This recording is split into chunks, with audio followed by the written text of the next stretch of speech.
Hello students, क्या हाल चाल है बेटा। उम्मीद करता हूँ सब मज़े से होंगे, अच्छे से अपनी पढ़ाई कर रहे होंगे। और हम लोग आज जो पढ़ाई करेंगे वो इस चैप्टर का मतलब हीरो कहें, यानी कि मेन जो टॉपिक है वो आज ही डिस्कस होगा, अवकलज, डेरिवेटिव। इससे पहले वाली जो एक्सरसाइज 13.1 का जो इंट्रोडक्शन और सॉल्यूशन हमने किया है, बेसिकली वो इसी के लिए तैयार किया गया है। लिमिट को इस्तेमाल करना, लिमिट कैसे फाइंड आउट करते हैं, वो जो हमने पढ़ा है पिछली एक्सरसाइज के अंदर, वो इसी के लिए पढ़ा है। और ये ही वो टॉपिक है जिसके बारे में मैं आपको बहुत चिल्ला चिल्ला कह रहा था कि क्लास 12 के अंदर, कक्षा 12 के अंदर 5वां, 6वां, 7वां, 8वां और 9वां चैप्टर इसी पे, इसका इस्तेमाल इसके बिना नहीं हो पाएगा, अवकलज के बिना नहीं हो पाएगा, डेरिवेटिव के बिना नहीं हो पाएगा। तो डेरिवेटिव को बहुत अच्छे से समझना है और इतना कठिन नहीं है, इट्स वेरी इजी। जितनी चीजें मैंने लिमिट्स में बताई थी उसमें इसमें इतनी चीजें नहीं बताई जाएंगी, ठीक है। लिमिट्स बिल्कुल नई चीज थी, तो मैंने कोशिश करी थी कि यार आपको बहुत चीजें अच्छे से बता दूं। और मैं मानता हूं कि थोड़ा सा उसको मैंने लंबा कर दिया है ना, लिमिट्स को हल्का भी किया जा सकता था, लेकिन चीजें सारी इंपॉर्टेंट बताई हैं जो आपको काम में आएंगी। ऐसी कोई हमने फालतू चीज नहीं बताई थी। चलिए कोई बात नहीं यार, जो हो गया, तुम्हें जो चीजें बताई हैं वो अच्छी चीजें बताई हैं, ऐसी कोई बड़ी बात नहीं है, ठीक है। चलिए आज हम लोग, अगर हम बात करें डेरिवेटिव्स की, ये क्या होता है और ये अवकलज, इसको हम कैसे, क्या है, इसका सारा डिटेल आज पढ़ेंगे। आप एक बात सुनो, शुरू कर रहा हूं मैं। मेरे पास सपोज कर लो कि एफ एक्स कोई फंक्शन है, f x is equal to कोई फंक्शन है, जैसे 2x+1 है, ठीक है, बड़ा सिंपल फंक्शन हमने लिया। कोई भी फलन है, f x is equal to 2x+1 है। तो अगर हम लोग, ये जो फंक्शन है एफ एक्स, है ना, ये डिपेंड किस पर है, एफ एक्स की जो वैल्यू है वो किस पर डिपेंड कर रही है, एफ एक्स की वैल्यू डिपेंड कर रही है एक्स पर, मतलब एक्स पर निर्भर कर रही है। मतलब क्या है कि अगर मैं x का मान चेंज करूंगा, है ना, x में x के x को अगर मैं चेंज करूंगा, परिवर्तित करूंगा, तो ये डेफिनेट सी बात है, तो fx भी चेंज होगा, चेंज होगा। ये बात क्लियर है नहीं भाई? देख लो ना, अगर मैं fx की वैल्यू, x की वैल्यू 1 भरता हूं तो वैल्यू मुझे क्या मिलती है, 2 × 1 + 1 = 3। एंड अगर मैं f2 निकालता हूं, f2 निकाल लो, या 1 पॉइंट में भी ले सकते हैं कुछ भी, अगर x की अलग वैल्यू लेता हूं मैं, ठीक है ना, दिस इज, ये किसके लिए था, ये x = 2 के लिए है, 1 के लिए है, ये x = अगर मैं 2 के लिए देखूं तो f2 क्या निकलेगा, 2 × 2 + 1 = 5। तो जैसे ही मैंने x की वैल्यू में चेंज किया तो मेरे को fx की वैल्यू में भी चेंज देखने को मिला, ठीक है ना, मिला है। बस इस चेंज को ही बताता है हमारा भाई डेरिवेटिव, अवकलज इसी चेंज को बताता है, ठीक है, कि y = fx, कोई भी फंक्शन हो, कोई भी फंक्शन हो, है ना। कुछ लोग इसको y लिख लेंगे यहाँ पे इस तरीके से, कुछ लोग क्या करेंगे, y = है ना, तो फिर यहाँ लिखेंगे x को चेंज करें तो y में भी चेंज होता है, तो y भी चेंज होता है, क्योंकि y = fx ही तो है। तो आप ऐसे समझ सकते हैं भाई। अगर आप ग्राफ पे भी बात करो, थोड़ा सा सोचो अगर, ठीक है ना, तो अगर मैं x एक्सिस है, y एक्सिस है, कोई फंक्शन है, इस तरीके से जा रहा है, कोई भी फंक्शन, क्योंकि किसी भी फंक्शन को हम लेंगे ग्राफ पे तो प्लॉट कर ही लेंगे। तो आप देखो जैसे जैसे x की वैल्यू प्रोसीड आगे की तरफ बढ़ेगी, है ना, तो उसी के कॉरस्पॉन्डिंग, अगर मैं सपोज कर लूँ यहाँ पर x की वैल्यू है, तो उसके कॉरस्पॉन्डिंग हमें यहाँ क्या मिलेगा, एक fx मिलेगा, है, क्योंकि y एक्स पे हमारा fx आता है और x एक्स पे हम लोग x की वैल्यू लेते हैं। यहाँ पे जाओ, यहाँ पे जाओ, कुछ और वैल्यू मान के चलो, यहाँ पे आपका x की, यहाँ पे तो सपोज कर लो a था और यहाँ पर कोई दूसरा पॉइंट b आ गया, तो उसके कॉरस्पॉन्डिंग हमें दूसरी वैल्यू, यहाँ तो fa मिलेगी और यहाँ पे हमें fb मिलेगी। तो मतलब ये है, जैसे जैसे हम लोग x की तरफ बढ़ेंगे उसी तरीके से हमारा fx भी चेंज होता है, और ये चेंज को ही हम लोग डिस्कस करते हैं, पूरी चर्चा करते हैं इस टॉपिक के अंदर, अवकलज के अंदर, डेरिवेटिव के अंदर। तो बिल्कुल बेसिक सी थीम यही है, ठीक है ना, बेसिक सी थीम यही है कि x के सापेक्ष अगर मैं एक लाइन लिखूं, ठीक है ना, अगर मैं एक लाइन लिखूं, अगर आपको एक लाइन में इस चीज को बताऊं मैं, तो वो क्या है, वो ये है कि x के सापेक्ष अगर मैं y = fx कोई फंक्शन लेके चलता हूं, तो x के सापेक्ष यानी कि विद रिस्पेक्ट टू x के सापेक्ष y में, या fx में कह लो, y कह लो या fx कह लो, या y = fx कह दो, में होने वाले चेंज यानी कि परिवर्तन, है ना, परिवर्तन को, ठीक है ना, को fx का यानी कि y is equal to fx का अवकलज कहते हैं, अवकलज, ठीक है ना, कहते हैं। ये बड़ी बेसिक सी बात है, ये लिखी कहीं भी नहीं मिलेगी आपको, लेकिन मैंने समझाने के लिए आपको बता दी, ठीक है ना, कि x के सापेक्ष जैसे जैसे हम x में चेंज करेंगे तो fx में भी चेंज हो जाएगा। तो इस चेंज को ही, है ना, हम लोग क्या कहते हैं, हम क्या कहते हैं, डेरिवेटिव कहते हैं fx का, ठीक है जी, ओके। तो अब अगर मैं एक बात आपको बताऊं, इसको लिखते कैसे हैं, एक फॉर्मूला मैं आपको बताऊंगा, मैं एक फॉर्मूला बताऊंगा कि कैसे कैसे हम लोग अभी बात करेंगे कैसे डेरिवेटिव यानी कि अवकलज ज्ञात करते हैं, इस बारे में बात करेंगे, है ना। और इसको करने के लिए मैं आपको एक सूत्र बताऊंगा, ठीक है, एक सूत्र बताऊंगा, उस सूत्र पे कुछ एग्जांपल्स करेंगे, ठीक है ना, और फिर उस सूत्र को समझेंगे, क्या करेंगे, समझेंगे, है ना, समझेंगे, ठीक है ना, और उसका और डिटेल, उसकी ज्यामिति, व्याख्या, ग्राफ पे उसको थोड़ा सा उसको सम्मान देंगे, थोड़ी सी बातें उसके बारे में सीखेंगे। लेकिन बेसिक सी बात है, सबसे पहले हम अवकलज कैसे निकालते हैं, अवकलज को ज्ञात करने का फॉर्मूला, फिर सूत्र को एग्जाम्पल, उसके बाद डिटेल से उसको थोड़ा सा ध्यान से देखेंगे, ठीक है। तो देखो, सपोज कर लीजिए कि y is equal to f x एक फंक्शन है, मैं एक फॉर्मूला बता रहा हूं आपको, ठीक है ना, y is equal to f x एक फंक्शन है हमारे पास में, y is equal to f x एक फंक्शन है। तो अगर मैं कहूं x के सापेक्ष, ठीक है ना, या पूरा y को अभी इंट्रोड्यूस ना करो, एक फॉर्मूला बना रहे हैं, y में आप कंफ्यूज रहोगे, ऐसा बनाए फॉर्मूला कि यदि आप लिखें, यदि fx एक वास्तविक मान फलन है, वास्तविक, मैं बताता हूं क्या है ये, मान फलन है, ठीक है जी। वास्तविक मान फलन का मतलब है रियल वैल्यूड फंक्शन, जो चैप्टर नंबर 2 में पढ़ा था, लेकिन हम बता देते हैं कि एक ऐसा फंक्शन अगर हम x की कुछ भी वैल्यू सब्स्टिट्यूट करते हैं इस फंक्शन के अंदर, हमें कोई रियल नंबर ही मिलता है, मतलब एक वास्तविक संख्या ही मिलती है, तो ऐसे फंक्शन को हम रियल वैल्यूड या फिर वास्तविक मान फलन कहते हैं। तो अगर मेरे पास में fx एक वास्तविक मान फलन है, ठीक है ना, है, तब x के सापेक्ष fx का अवकलज, ठीक है ना, fx का अवकलज हम लोग लिखते हैं उसको f डैश x, ध्यान रखना, f डैश x जो होगा अवकलज f डैश x निम्नलिखित सूत्र से, या फिर निम्नलिखित सूत्र से ज्ञात करते हैं, ठीक है जी, ज्ञात करते हैं। और वो सूत्र है कि f डैश x कभी भी फाइंड आउट करना हो तो वो सूत्र होता है कि limit h tending to 0 f of x plus h minus f x upon h। इस फॉर्मूले को अच्छे से दिमाग में आप लोग डाल लोगे, बहुत कायदे से, बहुत अच्छे से। ये फॉर्मूला बना कैसे, आया कैसा, इस बारे में बहुत डिटेल से बात करूंगा, कोई दिक्कत नहीं, समझा के जाऊंगा, लेकिन पहले आपको उस स्थिति में पहुंचा दूं ताकि आप उन चीजों को समझ पाएं और अवकलज का उपयोग करना सीख जाएं। तो ये हमारे पास में अवकलज का एक फॉर्मूला है, ठीक है। इस पे भी क्वेश्चंस हम लोग करेंगे, अभी थोड़ी देर में करेंगे, लेकिन सबसे शुरू में आपकी एनसीईआरटी किताब में उसने कहा है कि अवकलज किसी बिंदु पे उसने निकाला है, ठीक है ना। तो ये वाला एक फॉर्मूला हो गया। तो यहां पे देखते हैं हम लोग दोबारा से कि एफ एक्स का x इज इक्वल टू ए पर अवकलज डेरिवेटिव, है ना, क्या होगा, उसको कहेंगे f डैश f, देखो x इज इक्वल टू ए पे कर रहे हैं ना, तो इसमें a भर देंगे तो f डैश a। तो f डैश a कैसे निकाला जाएगा, उसके लिए फॉर्मूला f डैश a निकालने का फॉर्मूला, जहां जहां x है इस फॉर्मूले में वहां a सब्स्टिट्यूट कर देंगे, और limit x tending to 0 and f of a plus h and minus of f a upon h।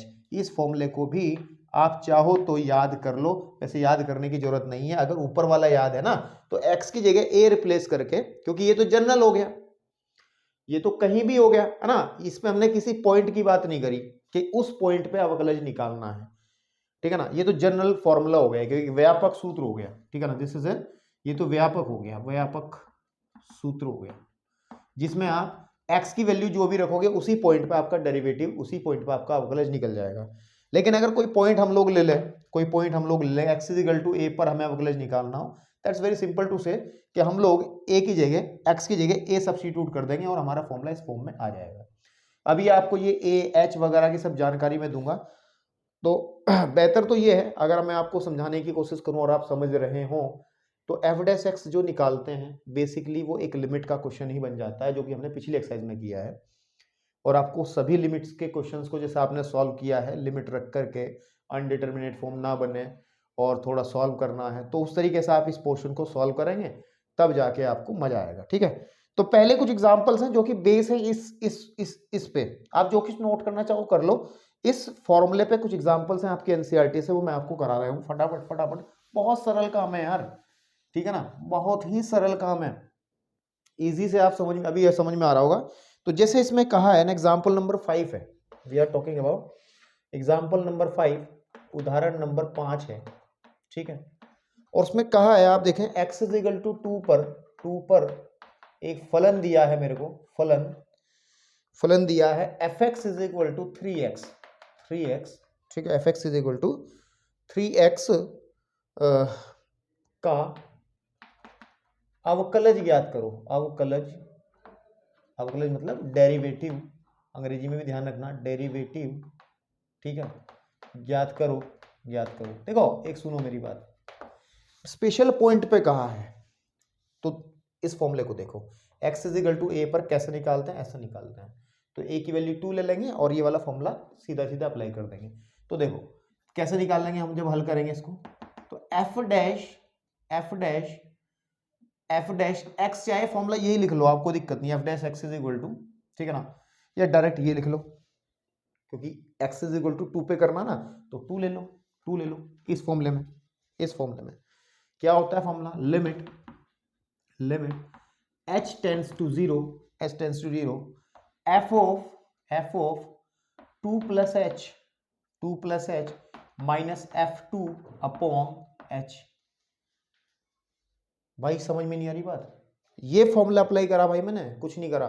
अब सुनो मेरी बात ध्यान से, f डैश 2 हमें निकालना ही है, this is limit h tending to 0 and f2 plus h कितना होगा, डेफिनेशन से आ जाओ, इस डेफिनेशन से आ जाओ। आपको पता है कि fx is equal to 3x है, तो fx is equal to f 2 plus h is equal to कितना आ जाएगा, 3 इंटू 2 प्लस h। तो हम लोग यहाँ पे लिख लेंगे 3 into 2 plus h and minus f2 कितना होगा, अगर हम यहाँ पे x की जगह 2 भर लेते हैं तो हमारा आ जाएगा 3 इंटू 2 6 आ जाएगा, माइनस 6 अपॉन h, ठीक है ना। समझ में आ रही है कहानी। देखो अब ये लिमिट का क्वेश्चन बन गया, इसको सॉल्व कर, डायरेक्ट लिमिट नहीं रख सकते क्योंकि बटे में अभी 0 हो जाएगा, तो वो अनडिटरमिनेट फॉर्म बन जाएगी, जैसे हमने पिछली एक्सरसाइज में क्वेश्चंस किए हैं। तो अगर बात करें limit h tends to 0, so solve करो, 3 दूनी 6 plus h minus 6 upon h, ठीक है, समझ में आ रही है बात। लेकिन 3 आ जाएगा यहाँ, कितना आ जाएगा 3h। अब देखो 6 से 6 कट जाएगा, और ध्यान देखो तो लिमिट h टेंडिंग टू 0, तो 3h अपॉन h और s से h कट जाएगा, तो हमारे पास में इसकी वैल्यू हो जाएगी 3, इसकी वैल्यू कितनी आ जाएगी 3। तो अगर आप देखें तो f डैश 2 यानी कि fx का x इज इक्वल टू 2 पर जो डेरिवेटिव है अवकलज वो 3 होगा। तो बड़े आसानी से आपको ये समझ में आ रहा है। तो फिर से मैं कहूंगा, अवकलज बेसिकली बताता क्या है, x इज इक्वल टू 2 पर fx में कितना चेंज आ रहा है, कितना ताक्षणिक, कितना चेंज हो रहा है, वो रिप्रेजेंट करता है ये। अभी हम डायरेक्ट फॉर्मूला अप्लाई कर रहे हैं। थोड़ा सा मैं जब इसका ज्यामितीय व्याख्या करूंगा, ज्योमेट्रिकल इंटरप्रिटेशन जब आपके सामने करूंगा, एक ग्राफ बना के मैं दिखाऊंगा बेसिकली ये क्या होता है अवकलज, तो आपको फील आएगा, फिर थोड़ा सा अच्छा लगेगा कि हाँ यार अब ठीक है। अभी तो आपको फॉर्मूला बेस्ड चीजें मजा आ रहा हो करने में, लेकिन इसको फील भी करना जरूरी है। ये बना कैसे, ये फॉर्मूले क्या है, ये क्या ड्रामा है, इन फॉर्मूले के बारे में बात करेंगे। तो आप लोग वीडियो को पॉज करके नोट कर लो, ठीक है ना, फटाफट से नोट करो जरा, ठीक है। चलिए बेटा, अभी मैंने आपको जो एग्जाम्पल नंबर 5 बताया है और उसके बाद एक 6 एग्जाम्पल और देखते हैं, लेकिन मैं साइड में लिख दिया है। मैंने जो अब तक आपको थोड़ी बहुत बातें सिखाने की कोशिश की है कि फलन एफ एक्स का एक्स के सापेक्ष अवकलज जो होगा वो एफ डैश एक्स इस तरीके इस फॉर्मूले से फाइंड आउट हम लोग करते हैं। लेकिन अगर किसी पॉइंट पे निकालना हो x इज इक्वल टू ए पर, तो इस फॉर्मूले में x की वैल्यू a भर देंगे और बात हमारी बन जाएगी इजीली, है ना, आपके पास में। तो अब इस क्वेश्चन पे चलते हैं। इस क्वेश्चन में कहा है कि x इज इक्वल टू, अगर हम ध्यान दें, x इज इक्वल टू -1 पर फलन f x 2x² plus 3x minus 5 का अवकलज ज्ञात करो और सिद्ध करो कि एफ डैश 0, ये बाद की पार्ट है। सबसे पहले हम x इज इक्वल टू 1 पर अवकलज निकालेंगे। तो हम लोग जब इसको हल करते हैं तो सबसे पहला काम है एफ डैश -1 निकालना है। एफ डैश -1 का मतलब ये वाला फॉर्मूला लगा लेंगे, a की वैल्यू -1 है। तो फॉर्मूला क्या होगा कि लिमिट, ध्यान से देखेंगे, लिमिट h टेंड्स टू 0, ठीक है ना। मैं अभी भी कह रहा हूं ये h वेच जो भी है, ठीक है, नहीं यहाँ पे h टेंड्स टू है, ये h tends to 0, h tends to 0, h tends to 0, ठीक है, आपके पास में, ठीक। तो ये h क्या है मैं इस डायग्राम बना करके आपको दिखाऊंगा, तनाव लेने की जरूरत नहीं, अभी सिर्फ ऐसा फॉर्मूला याद करो। Limit h tends to 0 f of -1 plus h and -1 upon, ठीक है ना, अपॉन h, ठीक है। तो अब ध्यान से देखो, उसको सॉल्व कर लेते हैं। लिमिट h टेंड्स टू 0, अब इसकी वैल्यू कितनी होगी, ये है डेफिनेशन, फंक्शन की डेफिनेशन ये है।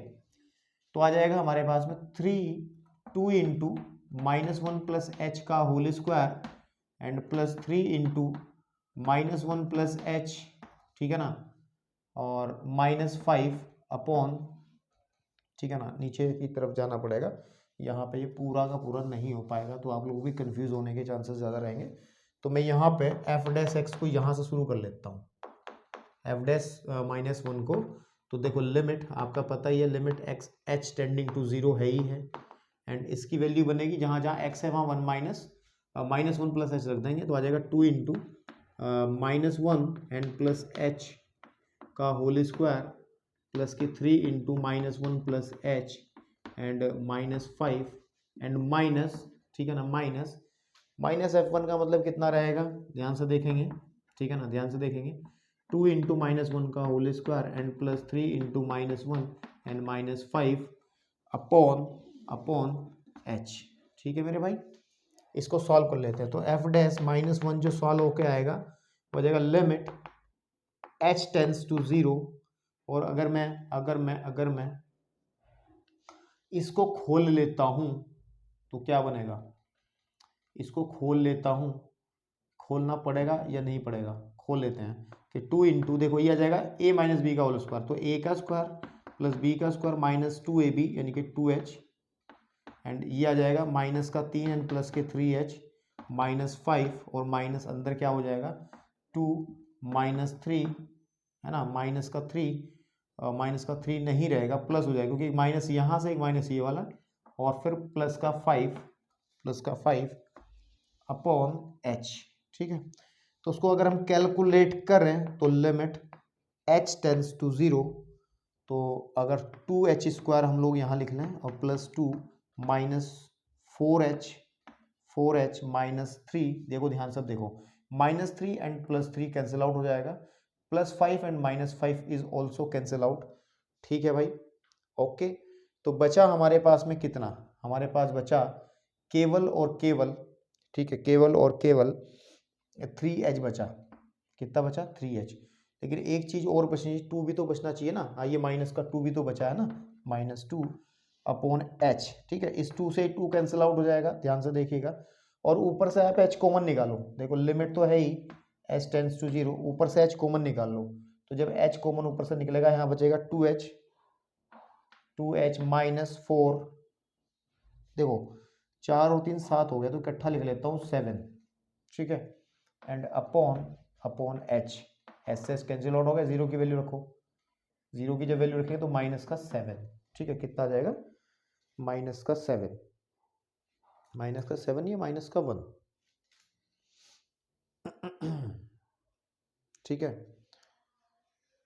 एक मिनट, क्या हुआ है, कहाँ मिस्टेक की है, 3h प्लस का है मेरे भाई, है ना, ये जो 3h है वो प्लस का है ना, तो 4 में से फिर यहाँ पे केवल 7 नहीं रहेगा, ये फिर यहाँ पे केवल माइनस का 1 आएगा और ये -1 हो जाएगा, ठीक है, ओके। तो हमने ये निकाल लिया f डैश ऑफ -1 निकाल लिया, जो कि पहला काम उसने कहा था, दिस इज इक्वल टू -1, एक आंसर आ गया। लेकिन मेरे को प्रूफ करना है नीचे वाला पोर्शन, इसके लिए प्रूफ करने के लिए मुझे चाहिए f डैश 0, तो ना हम लोग क्या निकालते हैं, f dash 0, f dash 0, f dash 0, ठीक है, f डैश 0, तो जब f डैश 0 निकालेंगे हम लोग, f डैश 0 निकालेंगे तो वही आ जाएगा फॉर्मूला वही नीचे वाला कि limit h tending to 0 and f of 0 plus h and minus f0 upon h, ठीक है। फाइनली अगर हम ध्यान दें f0 प्लस h का मतलब fh, तो इसमें जहाँ जहाँ है fh भर दो, है ना, h भर दो, तो आ जाएगा कितना, लिमिट, ध्यान से देखो, h टेंडिंग टू 0, भाई 0 प्लस h का मतलब तो h ही है ना, अगर आप इसे fh ही लिख दें, fh minus f0 upon h, ठीक है, दिस विल इक्वल के limit s tending to 0, s tending to 0, fh का मतलब जहाँ जहाँ इसमें डेफिनेशन में h भर दो, x ही है 2h स्क्वायर एंड प्लस के 3h, ठीक है ना, एंड माइनस के 5, माइनस इसमें जब 0 भरेंगे तो ये भी 0, तो माइनस का 5 अपॉन h, तो कोई माइनस का 5 हो जाएगा, माइनस में प्लस का 5, तो ये कैंसिल आउट हो जाएगा इससे, ठीक है जी। और अगर हम थोड़ा सा ध्यान दें कि लिमिट s टेंडिंग टू 0, ध्यान से देखो, 2h स्क्वायर 3h, केवल यही बचेगा ना, 2 स्क्वायर प्लस 3h, इसमें से h कॉमन निकाल लो, तो जब h कॉमन निकलेगा अंदर बचेगा 2h plus 3 upon h, s से h कैंसिल आउट हो जाएगा और h की जगह हम 0 रखेंगे तो आपका ये 3 आ जाएगा। इट मीन्स ये कंफर्म सी बात है कि f डैश 0 की जो वैल्यू है वो 3 आ जाएगी। तो हमने ये चीज़ें निकाल ली हैं, अब मुझे प्रूफ क्या करना है, ये करना है, तो जो प्रूफ करना है उसकी लेफ्ट हैंड साइड उठा लो, है ना। हमें प्रूफ करना है कि f dash 0 and plus 3 f dash -1 is equal to 0 होता है। तो ये वाली चीज़ देखो, अब f डैश 0 की वैल्यू कितनी है, 3 है, निकाली ना 3 अभी, तो यहाँ लिखोगे 3 प्लस 3 इंटू एफ डैश -1 की वैल्यू हमने निकाल रखी, देखो ये देखो -1, ठीक है ना, तो वो आ जाएगा माइनस का 1। तो अगर हम लिखें 3 minus 3 that is equal to 0, और ये आपकी राइट हैंड साइड है, तो आप कह सकते हैं इस केस में left hand side is equal to right hand side. तो ये हमने प्रूफ कर दिया है, ठीक है ना। तो एग्जाम्पल नंबर 6 में भी काफ़ी चीज़ें क्लियर हुई हैं, ठीक है ना, आपके पास में। अब हम चलते हैं एग्जाम्पल और है हमारे पास, 7th एग्जाम्पल नंबर 7, और जिसमें हमें कहा है एक ट्रिग्नोमेट्रिकल फंक्शन दिया है जिसका डेरिवेटिव हमें निकालना है x इज इक्वल टू 0 पर, जिसका अवकलज निकालना है x इज इक्वल टू 0 पर। तो बहुत आसान है यार, बहुत ही आसान है। तो हमें कहा गया है कि x इज इक्वल टू 0 पर, एग्जाम्पल नंबर 7 की बात कर रहा हूँ, x इज इक्वल टू 0 पर हम लोगों को साइन एक्स का डेरिवेटिव निकालना है, अवकलज ज्ञात कीजिए, अवकलज ज्ञात करो, ठीक है ना।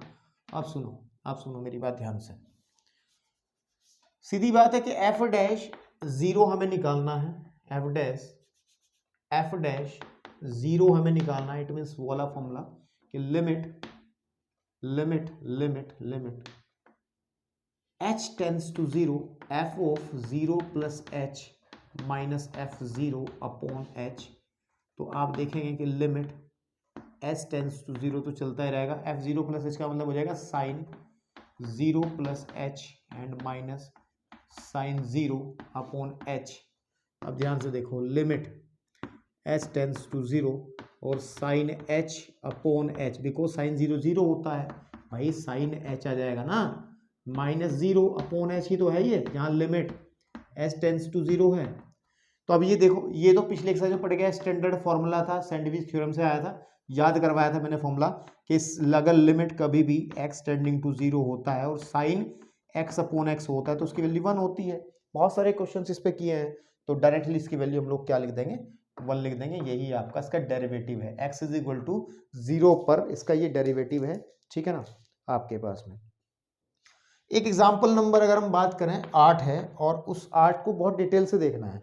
उसने कहा x इज इक्वल टू 0 पर x इज इक्वल टू 3, ठीक है ना, x इज इक्वल टू 0 और x इज इक्वल टू 3 पर, x इज इक्वल टू 0 और 2 पॉइंट्स पर, है ना, पर fx इज इक्वल टू 3 का, fx इज इक्वल टू 3 का अवकलज, 3 का अवकलज।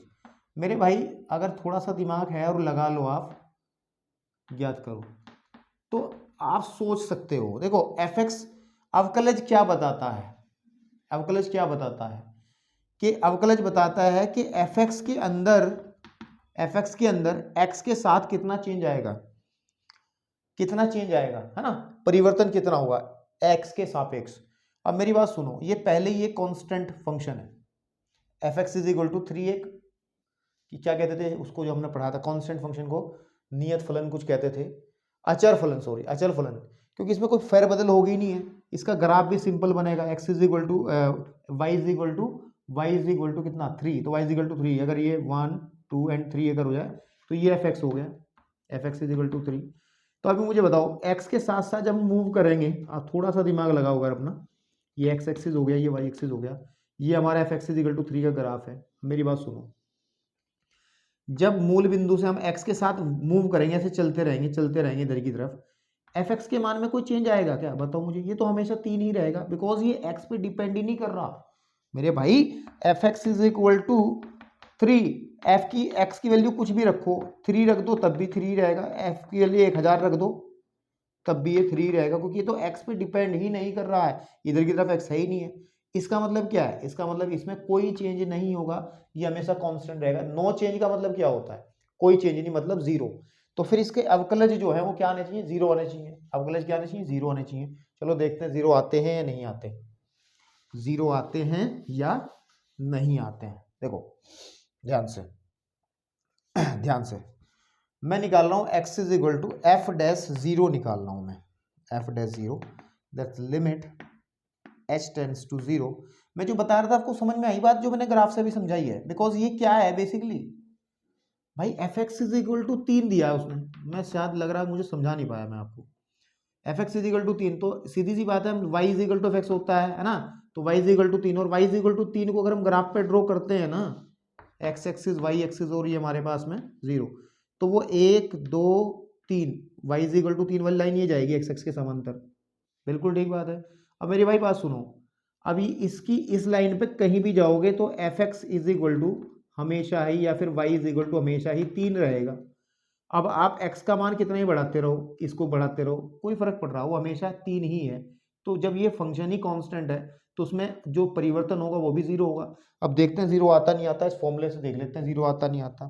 तो एफ डैश 0 निकालते हैं, f of 0 plus h minus f of 0 upon h. अब मेरी बात सुनो, limit h tends to 0, f h हो गया ये, f h minus f 0 upon h. अब भाई मेरी बात सुनो, अगर मैं डेफिनेशन पे जाऊं तो इसमें मैं अगर एच रखूं तो एफ एच की वैल्यू भी तो 3 ही रहेगी भाई। आप f x is equal to मेरा 3 है, तो अगर मैं यहाँ पे एच भर दूं, आगे थोड़ा ही कुछ चेंज हो रहा है, तो एफ एच की वैल्यू 3 रहेगी। ऐसी एफ 0 की वैल्यू भी 3 रहेगी, तो 3 माइनस 3 बटे एच, और लिमिट क्या है एच टेंडिंग टू 0, तो 3 माइनस 3 0 बटे एच, तो 0 ही हो गया ना, है ना, 0 बटे एच तो 0 ही हो गया ना। इसकी लिमिट कितनी आ गई हमारी, 0 आ गई। कितनी आ गई इसकी लिमिट, 0 आ गई। और तो इसका मतलब क्या है कि x इज इक्वल टू 0 पर इसका जो अवकलज है वो 0 है। और 0 क्यों है, क्योंकि ये कांस्टेंट फंक्शन है, ये कांस्टेंट फंक्शन है, अचर फलन है, कोई चेंज हो ही नहीं रहा है। ऐसे ही अगर आप f डैश 3 निकालो, क्योंकि x इस पे भी निकालना ना, तो देखो क्या होगा कि limit s tending to 0 f of 3 plus H and minus f3 upon h। अब ये भी देखो 3 रहेगा मेरे भाई।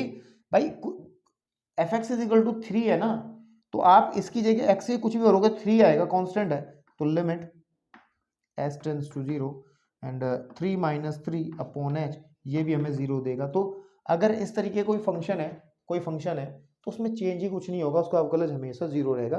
और बेहतर से हम इसको इंटरसेप्ट करेंगे जब इसको मैं आपको समझाऊंगा तो, ठीक है ना। तो जरा वीडियो को पॉज करो, फटाफट से नोट करो, फिर मैं चलता हूँ। कुछ एग्जाम्पल्स और हैं जो बेस है इस फॉर्मूले के ऊपर, है ना। जैसे एग्जाम्पल नंबर हम बात करते हैं 9, फिर बात करते हैं 10 और 11, 12, ये 3-4 एग्जाम्पल इनको करते हैं, फिर उसके बाद हम आपको बताएंगे इंटरेस्ट जो इसका मीनिंग है वो बताने की मैं कोशिश आपको करूंगा, ठीक है बेटा। चलिए फटाफट से नोट कीजिए जरा। चलिए अब अपनी एनसीईआरटी में एग्जाम्पल नंबर 9 पे आओ, फटाफट से आओ, किताब उठा करके, ठीक है। उसने क्या कहा है, उसने किसी पर्टिकुलर पॉइंट पे नहीं कहा है इस बार, तो हमें कहा गया है कि देखो ध्यान से, उदाहरण नंबर हमें कहा गया है 9 के अंदर, ठीक है ना, कि जी fx इज इक्वल टू मेरा 10x है, क्या है 10x है, ठीक है जी। और का अवकलज ज्ञात करना है, का हमें अवकलज ज्ञात करना है। अवकलज मतलब हम लोगों को ज्ञात करो, हम लोगों को किसी पर्टिकुलर पॉइंट पे नहीं कहा है। जैसे x is equal to a पे करते तो हम ये फॉर्मूला अप्लाई कर रहे थे, ठीक है ना, हमें नहीं कहा, हमें तो डायरेक्ट अवकलज कहा है, x के सापेक्ष अवकलज, ये वाला फॉर्मूला हम लोग लगाएंगे। अच्छा एक बात और सुनो, मैं वहां नहीं बताई थी, इस फॉर्मूले को ना हम लोग एक नाम से जानते हैं जिसको हम कहते हैं, मैं लिख देता हूं, उसको याद कर लेना, अवकलज का प्रथम सिद्धांत। अवकलज का प्रथम सिद्धांत, ठीक है ना। तो ध्यान रखना है, first principle of derivative, FPD कहते हैं इसको, अवकलज का प्रथम सिद्धांत। सबसे शुरू में जो सिद्धांत आया था वो यही आया था, और मैंने भी यही बताया था आपको, उसके बाद दूसरा बताया था। बात समझ में आई? तो याद रखिए, अगर कोई कहता है कि fx is equal to 10x का प्रथम अवकलज सिद्धांत से अवकलज ज्ञात करो, इट मींस ये अंडरस्टूड है कि आपको ये वाला फॉर्मूला लगाना है, तो चलिए देखते हैं, बहुत आसानी से करेंगे। तो f डैश x निकालना है, क्योंकि पॉइंट तो हमें कोई दिया नहीं है, तो लिमिट होगा s टेंडिंग टू 0 एंड क्या होगा fx plus h and minus fx upon h, ठीक है ना। तो इसको सॉल्व कर लेते हैं, limit s tending to 0, fx plus h का मतलब हो जाएगा 10 into x plus H and minus fx यानी कि 10x अपॉन h, ठीक है। तो अगर इसको सॉल्व करें, लिमिट s टेंडिंग टू 0, तो 10x plus 10h minus 10x upon h, 10x से 10x कैंसिल आउट हो जाएगा, और लिमिट s टेंडिंग टू 0, और हमारे पास बचेगा 10h अपॉन h, s से h कैंसिल आउट हो जाएगा, बचेगा केवल 10। तो हो गया, f डैश x इज क्या आ गया हमारा, f डैश x आ गया हमारा 10, f डैश x हमारा आ गया 10, ठीक है, f डैश x आ गया हमारा 10। अच्छा एक बात सुनो मेरी, एक बात चीजें थोड़ी सी और, अवकलज के आपको संकेत भी पता होने चाहिए, संकेत, ठीक है। देखो एक तो बेसिक सी बात है, हम अवकलज को रिप्रेजेंट कर रहे हैं f डैश x से, f डैश x का मतलब है fx का अवकलज, ठीक है। कुछ लोग इसको लिखते हैं d/dx ऑफ fx, ठीक है ना। तो ये जो लिखा है ये d/dx, ये भी अवकलज को ही रिप्रेजेंट करते हैं, ये जो ऑपरेटर कहते हैं इसको। और d/dx अगर किसी फलन से पहले लग जाएगा, इसका मतलब उसका हमें अवकलज निकालना है। यहाँ तो हमने डैश से दिखा दिया कि हमने fx एक फंक्शन था, इसके ऊपर डैश लगा दिया, तो इसका मतलब इसका अवकलज निकाल रहे हैं। लेकिन कुछ लोग डैश नहीं लगाते, डैश लगा करके इससे पहले d/dx लगा देंगे, तो घबराने वाली बात नहीं है। कुछ लोग क्या करते हैं, क्योंकि आपको पता है, आपको क्या पता है, आपको पता है कि y is equal to fx होता है। तो अगर हम लोग d/dx निकाल लें y का, तो इसके कहते हैं f डैश x, है ना। तो याद रखें कि f डैश x को हम dy/dx, इसको सही करके लिखें dy/dx। तो कुछ लोग इसको ना dy/dx भी लिख देते हैं, तो घबराने की जरूरत नहीं है। और y is equal to fx अगर लिखा है, कुछ लोग इसको कह देंगे y1 भी कह देंगे, तो कई तरीके हैं। वैसे बेसिकली आपके एनसीईआरटी में ये 3 चीजें ही ध्यान में रखनी है आपको, ये ही इस्तेमाल में आएंगे। 3 ही है ना, हाँ 3 ही है ना, ये वाली चीज़ें आपको समझ में आ जाएंगी। ठीक है, तो भाई अब चलते हैं एग्जाम्पल नंबर 10 की तरफ। एग्जाम्पल नंबर 10, तो इसका मतलब ध्यान दें, देखो ध्यान दो, इसका मतलब जो हमने आंसर अभी निकाला है एफ डैश एक्स, देखो एफ डैश एक्स जो निकाला है 10, इसको हम लिख सकते हैं dy by d x is equal to 10। अगर हम फंक्शन को y के इक्वल लेकर के चल रहे थे तो, ठीक है ना। या कुछ लोग या फिर आप इसे ऐसे भी लिख सकते थे कि d बटे D x of F x जो है वो 10 है। तो आंसर लिखने के ये भी तरीका हो सकता है, ये भी तरीका हो सकता है, और ये नीचे वाला तरीका भी हो सकता है। देयर इज 3 वे, है ना, 3 तरीके हैं। चलिए, क्वेश्चन में भी वो कह सकता था, अवकलज ना कहता, है ना, वो ये कह देता कि एफ डैश एक्स, या फिर कह देता डी बटे D x of F x, या फिर डी वाई बटे डी एक्स भी कह देता है ज्ञात करो। ऐसा कह सकता था कि y is equal to f x is equal to इतना दे रखा है तो हमें एफ डैश एक्स या ये ज्ञात करो। तो ऐसे आप लोग इसको समझ सकते हैं आसानी से। ठीक है, चलिए मैं एग्जाम्पल नंबर 10 की बात करता हूँ आपके सामने, फिर आगे बढ़ते हैं। एग्जाम्पल नंबर 10 के अंदर क्या बात होनी है उसको देख लेते हैं। ठीक है, देखो इन एग्जाम्पल नंबर 10, उदाहरण नंबर 10 की अगर हम लोग बात करते हैं, ठीक है ना, तो ये क्या है, वो है f x is equal to, हमें कहा है एक्स स्क्वायर है और उसका हमें अवकलज निकालना है। तो सीधी सी बात है, हम लोगों को एफ डैश एक्स निकालना है using the first principle of derivative, यानी कि अवकलज का प्रथम सिद्धांत। इसको हम क्या कहते हैं, अवकलज का प्रथम सिद्धांत, इससे हम लोग बात करते हैं सिद्धांत। तो प्रथम सिद्धांत से हम निकाल देंगे। ठीक है, तो वो आ जाएगा limit s tends to 0 f of x plus H and minus F H upon h। तो फाइनली एफ एक्स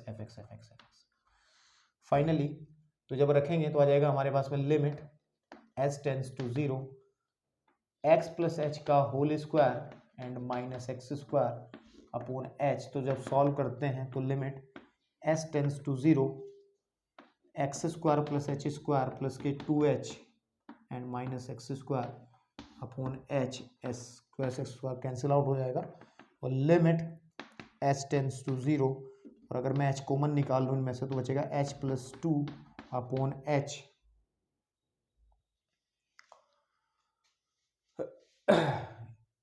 ठीक है, तो मैंने फॉर्मूला गलत लगाया ना, a का स्क्वायर प्लस b का स्क्वायर प्लस 2ab का मतलब है एक्स एच आता है, यहाँ क्या आता है एक्स एच, तो यहाँ पे x बच जाएगा, है ना। एस एच कैंसिल आउट हो जाएगा, बचे हुए में जब h की लिमिट हम 0 रखेंगे तो 2x आ जाएगा। इसका मतलब इसका डेरिवेटिव एफ डैश एक्स कितना आ जाएगा, वो आ जाएगा हमारे पास में 2x।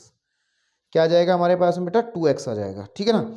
इसी तरीके से अगर आप देखो, ध्यान से देखो तो हमारे पास में एक अचर फलन है। एग्जाम्पल नंबर 11 की जो बात करी है कि हमें कहा गया है उदाहरण नंबर 11 के अंदर, आप एक्सरसाइज करने के लिए बिल्कुल तैयार हैं अब, कि एक अचर वास्तविक संख्या a के लिए एक अचर फलन f x is equal to, कोई भी हमें फंक्शन दे रखा विच इज a का अवकलज निकालो। तो मैंने कहा तो था यार, f x is equal to a, कोई भी कांस्टेंट होगा, अचर होगा तो उसका 0 ही आएगा। कैसे 0 आएगा, देखो एफ डैश एक्स निकाल लेंगे तो limit h tends to 0 and f of x plus h minus f x upon h. ध्यान से देखेंगे कि limit h tending to 0, f x plus h तो हमेशा a ही रहेगा, बिकॉज ये x पे डिपेंड ही नहीं कर रहा ना, x की वैल्यू कुछ भी आए वो हमेशा a रहता है, तो a minus A upon H, तो दिस इज इक्वल टू 0। तो इसका जो डेरिवेटिव होगा 0 बनेगा, उसमें क्या बड़ी बात है। एग्जाम्पल नंबर 12 है, एग्जाम्पल नंबर 12 की अगर हम बात करेंगे तो हमें एफ एक्स की जो वैल्यू दी गई है वो दी है 1 अपॉन एक्स। तो सीधी सी बात है, आपको डेफिनेशन लगानी है और सॉल्व करना है yourself. This is for you, TRY का मतलब ये आपके लिए है, ट्राई आप लोग इसे कर सकते हैं। ठीक है, ओके। तो अब हम लोग ठीक है ना, तो अब हम लोग क्या करेंगे, क्योंकि थोड़ा सा इंट्रोडक्शन में काम और बाकी है, तो लेंथ देखो जरा लेक्चर की कितनी हुई है उसको देख लेते हैं। ठीक है, चलिए तो बेटा एक काम करो, अब मैं ना इसका थोड़ा मीनिंग आपको समझा दूं कि ये इसका ज्यामितीय व्याख्या में करा दूं कि ये होता क्या है बेसिकली, जो मैं शुरुआत में बात कर रहा था। ठीक है, एक्सरसाइज करना चाहते हो तो कर लो जा करके, उससे कोई फर्क नहीं पड़ेगा, लेकिन इसको समझना है। ठीक है, कि ये इसका ज्यामितीय व्याख्या जिसको कहते हैं, ठीक है, क्या होती है। तो मैं सबसे पहले आपको दिखाता हूँ, मैं इस फॉर्मूले से दिखाऊंगा, पर्टिकुलर पॉइंट पे दिखाऊंगा मैं, ठीक है। मैं रफ कर रहा हूँ, ठीक है। अब ध्यान से देखना मैं क्या करने वाला हूँ, थोड़ा सोचना है इसमें। देखो सुनो, देखो सुनो कि अगर हमारे पास में fx जो है, fx एक वास्तविक मान फलन है, तो है ना, तब x इज इक्वल टू ए पर fx का जो अवकलज होगा यानी कि f डैश ए, उसको कैसे निकालेंगे, मैंने फॉर्मूला लिखा था वही फॉर्मूला रिपीट कर रहा हूं, limit s tending to 0 and f of x plus नहीं a plus h minus F H upon f h नहीं एफ ए, है ना, एफ एच एफ ए कितना, एफ ए, ठीक है ना। यहाँ फॉर्मूला क्या लिखते थे हम लोग, एफ ए, ठीक है, एफ ए अपॉन एच, ठीक है। मैंने गलत हर बार फॉर्मूला ये यूज किया ना, एफ ए अपॉन एच, ठीक है, हाँ ठीक है, ओके। तो इस फॉर्मूले का बेसिकली, ठीक है ना, इस फॉर्मूले का बेसिकली हम लोग मीनिंग देखते हैं, जिसको हम कहते हैं ज्यामितीय व्याख्या। क्या कहते हैं, ज्यामितीय व्याख्या,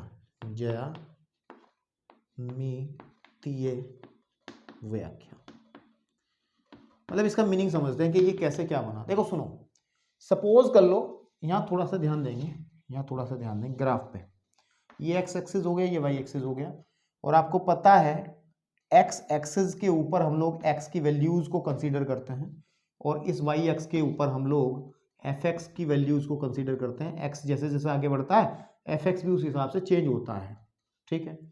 और सपोज कर लो कि कोई फंक्शन हमारा एफ एक्स है, और जिसका मैंने graph y is equal to f x कोई फंक्शन है जिसका मैंने ग्राफ इस तरीके से बना लिया, ये ऐसा है, ये क्या है, ये हमने एक फंक्शन एफ एक्स का ग्राफ बना लिया, ठीक है। अब किसी पॉइंट पर, यहाँ पर एक पॉइंट इस पर सपोज कर लो ए है, और अगर मैं इस ए को एक्स के सापेक्ष नीचे देखूं तो ये वाला पॉइंट यहाँ पर ए है, नंबरिंग कर रहा हूँ, ठीक है, ए है। और उससे थोड़ी सी डिस्टेंस आगे चलते हुए मैंने एक पॉइंट बी ले लिया, यहाँ पर बी पॉइंट ले लिया, और बी के कॉरस्पॉन्डिंग हमने इस दूरी को, यहाँ से यहाँ तक की दूरी को हमने एच कह दिया। क्या कह दिया, एच। तो ये ए है, तो ये वाला यहाँ पर जो डिस्टेंस काउंट होगी वो ए प्लस एच होगी ना भाई, सीधी सी बात है। अगर ये डिस्टेंस ए यहाँ तक होगी, ए यहाँ तक होगी, ए के बाद की डिस्टेंस कितनी आगे की तरफ बढ़ेगी, ए प्लस एच बढ़ेगी, ठीक है ना। अब ध्यान से देखो, मैंने वैसे पॉइंट तो क्या होता है, भुज कोटि एक्स कोमा वाई होता है ना, लेकिन मैंने क्या करा, जैसे नंबर डाल लेते हैं, एक्स एक्सिस पे नंबर डालते हैं, जैसे कि यहाँ पे 1 2 3 4 5 1 2 3 4 5, तो ऐसे में लिख रहा हूँ कि ये तो ए हो गया और ये ए प्लस एच हो गया। कोई पॉइंट मतलब मैं निर्देशांक नहीं लिख रहा हूँ, ये ध्यान रखना है आपको। अब मेरी बात सुनो, ठीक है, इसको थोड़ा सा कैसे ही कर लो, तो वक्र है, ठीक है ना, आपके पास में तो उसका ग्राफ है। जब f इज इक्वल टू ए है, यानी कि x इज इक्वल टू, जब हम a ले रहे हैं, यहाँ पे x is equal to a plus h ले रहे हैं, तो उसके कॉरस्पॉन्डिंग हमें एक वैल्यू यहाँ पे भी मिलेगी, और वो वैल्यू मिलेगी हमें एफ ए। क्या मिलेगी, एफ ए। बिल्कुल ठीक बात है, ग्राफ अब तक समझ में आ रहा है। और अगर ये हमारे पास डिस्टेंस ए प्लस एच है, तो उसके कॉरस्पॉन्डिंग अगर इधर की तरफ देखें तो हमें एक वैल्यू मिलेगी यहाँ पर, और ये पॉइंट होगा F of A plus h. तो मेरे बेटे अगर मैं इसके कोऑर्डिनेट लिखूं तो उसके कोऑर्डिनेट हो जाएंगे, ये दूरी कितनी है पूरी की पूरी, A plus H comma F of A plus H. भाई भुजी कोटि तो होता है, एक्स पे ये डिस्टेंस ए प्लस एच है, ये वाली डिस्टेंस कितनी है, ये वाली डिस्टेंस कितनी है भाई, ये एफ ए प्लस एच होगी। अच्छा, इसी तरीके से अगर मैं इस ए के कोऑर्डिनेट लिखूं, इस पॉइंट ए के कोऑर्डिनेट लिखूं, तो वो कोऑर्डिनेट कितने बनेंगे, वो बनेंगे हमारे पास में ए कोमा एक्स पे तो ए डिस्टेंस है, और ये डिस्टेंस कितनी है, ये हमने एफ ए मानी है, तो ये हो जाएगी एफ ए। अब आप एक बात सुनो, इसको ज्वाइन करा दो आपस में इसको, तो हमारे पास इस फलन की जीवा निकल करके आई, ठीक है। तो जो जीवा हमारी है ए बी, जीवा ए बी, ये जो जीवा बनी, जीवा होती है ना कोड, है ना, जिसको हम जैसे व्रत के अंदर होता है, व्रत के अंदर एक जीवा बनती है इस तरीके से कि व्रत के परिस्थिति दो पॉइंट्स को आपस में ज्वाइन कराने से जीवा बन जाती है, कहीं भी एनीवेयर कहीं भी बन जाएगी।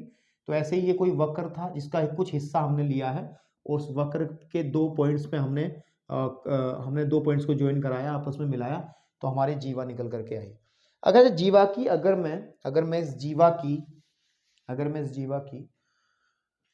जीवा का मैं ढाल निकालूं, ढाल का मतलब आपने पढ़ा है पिछले 10वें चैप्टर में, स्लोप, है ना, क्या पढ़ा है, स्लोप निकालूं, तो कैसे निकालोगे आप, मुझे बता सकते हो? एक फॉर्मूला पढ़ाया था हमने, याद करो, कि अगर हमारे पास कोई लाइन है जो कि x1, y1 and x2, y2 से होकर जा रहा है, तो उसका जो ढाल होगा m को निकालने का तरीका होता है तो y2 minus y1 upon x2 minus x1 होता था ना तरीका निकालने का, ये वाला। तो आप देखो ना, इस लाइन के ऊपर दो पॉइंट्स हैं x1 y1 and x2 y2, तो अगर मैं इसकी स्लोप निकालूं इस फॉर्मूले से, ढाल निकालूं, तो क्या आ जाएगा, y2 माइनस y1, मेरे भाई दिस इज, अगर ध्यान दें ये x1 का काम कर लेगा, ये y1 का, ये x2 का काम कर लेगा, ये y2 का, तो आप अगर ध्यान से देखेंगे तो x2 minus x1 upon y2 minus y1, ठीक है ना। और इसको थोड़ा सा सॉल्व अगर हम कर लें, थोड़ा सा सॉल्व अगर कर लें, तो दिस इज, ये आ जाएगा a से कटा, तो आ जाएगा मेरे पास में f of a plus h। अब देखो थोड़ी सी कुछ बात आपको मैच कर रही है, फॉर्मूले के अंदर बन ही गया है फॉर्मूला पूरा, लेकिन अभी कुछ हासिल थोड़ा ही हुआ, अभी जो बात करना चाह रहे हो बात हुई थोड़ा ही है अभी। तो ये जीवा ए बी का स्लोप है, यानी कि ये ढाल है, जिसको अंग्रेजी में हम लोग स्लोप कहते हैं, m कहते हैं। अब सुनो, जो कायदे की बात है, जो लिमिट की बात है, अब मैं क्या करता हूं, इसको ध्यान से सुनना। जो मेरे पास में ये h डिस्टेंस है, इस पॉइंट A, देखो इस वाले पॉइंट से इस वाले पॉइंट के बीच की दूरी कितनी है, h है। अगर मैं इस h को बहुत छोटी क्वांटिटी, बहुत छोटी पॉजिटिव क्वांटिटी मानूं, बहुत छोटी पॉजिटिव क्वांटिटी का मतलब है अगर मैं इसे जीरो की तरफ टेंड करा दूं, मतलब h जीरो के बराबर नहीं है, लेकिन ऐसा है जो जीरो की तरफ जा रहा है, बहुत छोटी क्वांटिटी है, 0.00001 ऐसा, या फिर 0.000001, इस तरीके से कोई क्वांटिटी है, बहुत छोटी क्वांटिटी अगर मैं करा दूं, तो क्या होगा। अब थोड़ा सा फील करना है आपको, थोड़ा सा फील करना है। जैसे जैसे ये डिस्टेंस कम होगी, ठीक है ना, जैसे जैसे दूरी कम होगी, बात मेरी समझ रहे हो, जैसे जैसे डिस्टेंस कम होगी, तो आपको ऐसा नहीं लगेगा कि ये बी पॉइंट इस ए के पास आएगा। भाई समझ नहीं पा रहे हो, देखो देखो देखो देखो, मैं h को कह रहा हूं, h को मैं जीरो की तरफ टेंड करा रहा हूं, h को मैं जीरो बनाने की कोशिश कर रहा हूं, जीरो नहीं हो पाएगा लेकिन जीरो के आसपास पहुंचाने की कोशिश कर रहा हूं, इसका मतलब h को मैं इसके पास लेके आ रहा हूं, ये वाली डिस्टेंस में जब इसके पास लेके आऊंगा, तो ये वाला पॉइंट भी तो पहले यहाँ, फिर यहाँ, फिर यहाँ, फिर यहाँ, जैसे जैसे h कम होता रहेगा, यहाँ यहाँ यहाँ, अगर यहाँ होगा तो h ये हो जाएगा इतना सा, यहाँ होगा तो h ये वाला हो जाएगा, है ना, आपके पास में।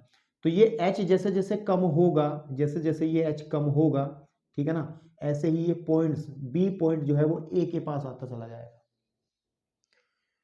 और जब हम h को बहुत छोटा मान लेंगे तो हमें कैसा लगेगा, हमें कैसा महसूस होगा, देखो ऐसा महसूस होगा, ये जैसे फंक्शन था, मैं इसको अलग से ले रहा हूं, अब ये पॉइंट a यहां था, अभी तो दिख रहा है आपको a यहां था, b यहां था, जैसे मैं h कम करूंगा, बहुत इसके पास ले आऊंगा, सपोज कर लो इनके बीच की दूरी h पहले मान के चलो 5 सेंटीमीटर था, तो 5 के बाद मैंने h को कर दिया बिल्कुल 1, तो इसका मतलब ये बिल्कुल इसके करीब आ जाएगा, यहाँ ये b पॉइंट कहाँ आ जाएगा, 1 आ जाएगा, यहाँ पे आ जाएगा। मैंने फिर और कम कर दिया, h को कर दिया 0.0 या फिर 9 कर दिया, 0.09 कर दिया, या 0.1 कर दिया, 1 कर दिया, बहुत कम कर दिया, तो ये पॉइंट लगभग आपको फिर यहाँ नहीं दिखाई देगा, फिर लगभग इसके पास दिखाई देगा, ठीक है ना। और अगर और कम करेंगे इसको, h की वैल्यू को हम लोग और कम करेंगे, जैसे 0.0000, तो आपको ना होंगे तो दोनों अलग अलग पॉइंट्स ही, है ना, लेकिन वो ऐसे लगेंगे कि ये a और b कहीं ना कहीं एक दूसरे के ऊपर ही आपको नजर आएंगे।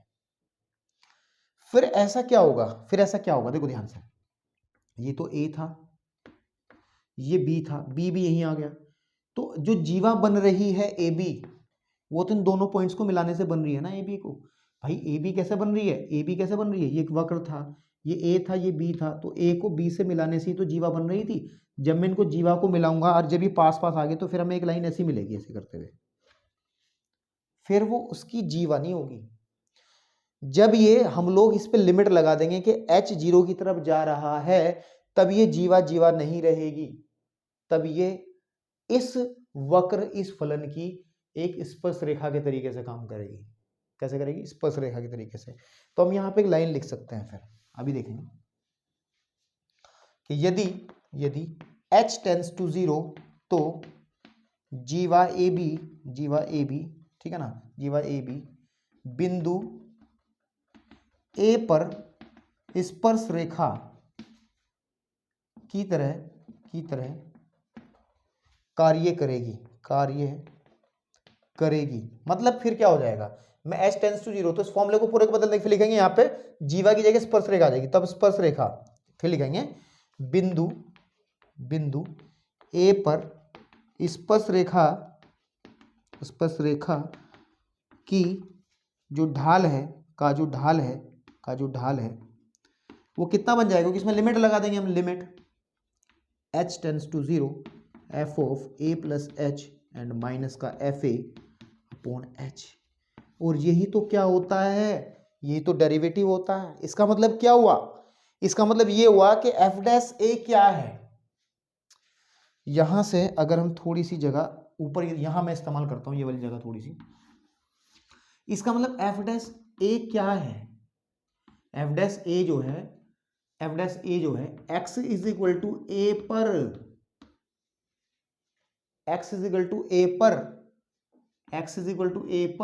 fx की स्पर्श रेखा का ढाल है। ये बात ध्यान से रखना, आपको ये बात ध्यान से देखनी है। डेरिवेटिव क्या होता है, अब देखो अवकलज क्या होता है, अवकलज होता है जिस फलन का अवकलज निकाल रहे हैं, जिस पॉइंट पे निकाल रहे हैं, यानी कि हम लोग उस पॉइंट पर उस फलन की स्पर्श रेखा का ढाल निकाल रहे हैं। तो आप अगर इस बात को ध्यान दें, ये क्या है एफ डैश ए क्या है, एफ डैश ए फलन एफ एक्स का एक्स इक्वल टू ए पर स्पर्श रेखा का ढाल है। भाई ढाल को हम पढ़ के आए थे, ढाल बड़े सिंपल तरीके से अच्छे से पढ़ के आए थे चैप्टर नंबर 10 के अंदर, लेकिन ढाल हमने पढ़ा था कि झुकाव होता है, नहीं झुकाव मात्र नहीं होता भाई, बहुत बड़ी चीज है ढाल, बात समझ रहे हो, ढाल बहुत बड़ी चीज है। तो ये जब हमारे पास ये दोनों पॉइंट्स पास जाएंगे तो लगभग ये स्पर्श रेखा इस तरीके से बनेगी, फिर इस तरीके से करते हैं जब हम h को 0 की तरफ टेंड करा देंगे। तो ये इसका ज्योमेट्रिकल मीनिंग है। तो अगर कोई कहे आपके कि व्हाट इज एफ डैश ए,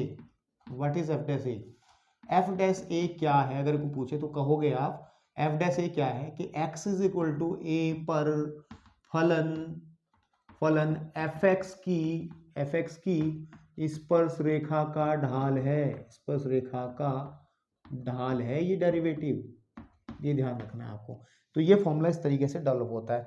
और देखो ढाल क्या होता है, बेसिकली ढाल ही बताता है चेंजेस। अब वो चेंज वाली बात जोड़े इसमें, हमने कहा था कि अवकलज की डेफिनेशन बताई थी कि y में x के सापेक्ष जितना परिवर्तन होता है उसको कहते हैं, बिल्कुल सही बात है। अब मेरी बात सुनो, ढाल से ही तो मैं इसको रफ कर रहा हूं, आप लोग वीडियो को पॉज करके नोट कर लेना बीच में। अगर मेरे पास सपोज कर लो दो लाइन्स हैं, एक लाइन तो ये है और एक लाइन ये है। अब मुझे ये बताओ इनमें से ये कहो कि कंपनी ए है, ये कंपनी बी है, ठीक है, ये कंपनी ए की ग्रोथ का वाली लाइन है, ये कंपनी ए की ग्रोथ की लाइन है, मतलब वो कितनी आगे बढ़ रही है, और ये लाइन जो है वो किसकी है, कंपनी बी। तो आप मुझे देख के बता सकते हो कौन सी कंपनी अच्छी चल रही है, कौन सी कंपनी मुनाफे में चल रही है। आप कहोगे सर जी ए वाली मुनाफे में चल रही है, क्योंकि इसका जो ढाल है ना वो अधिक है, ठीक है ना। इसका मतलब ये है कि अगर इसको मैं ग्रोथ x मान लूं, ये fx है यानी कि जो प्रोडक्शन मिल रहा है, और ये x मान लूं, इसका मतलब जैसे जैसे समय, इसको समय मान लो, यहाँ पे क्या मान लो, समय, जैसे जैसे समय जा रहा है तो कंपनी की ग्रोथ जो है ऊपर को जा रही है, जबकि इसका मामला कुछ और है ना, इसका मामला कुछ और है। तो fx जो ढाल है ढाल केवल झुकाव ही नहीं दिखाता, इस बात को ध्यान रखना है। ढाल जो है बहुत जगह काम में आता है, अभी मैं बहुत डिटेल से बताऊंगा तो आप कंफ्यूज होने के पूरे चांसेस हैं। तो अभी सिर्फ इतनी बात ध्यान रखें कि डेरिवेटिव क्या होता है, अवकलज क्या होता है, एफ का अवकलज क्या है कि x is equal to a पर उसकी स्पर्शरेखा के ढाल है। ठीक है, ये पूरा डिटेल से इसको थोड़ा देखना चाहोगे अच्छे से देख लेना, बाकी इसके बिना भी क्वेश्चन सॉल्व हो जाएंगे, ऐसी कोई बड़ी बात नहीं, इसको बहुत ज़्यादा दिमाग खराब करने की इसमें जरूरत नहीं है। चलिए, लेंथ ज़्यादा हो गई है तो नेक्स्ट लेक्चर के अंदर हम लोग इंट्रोडक्शन पार्ट 2 में आएंगे। धन्यवाद।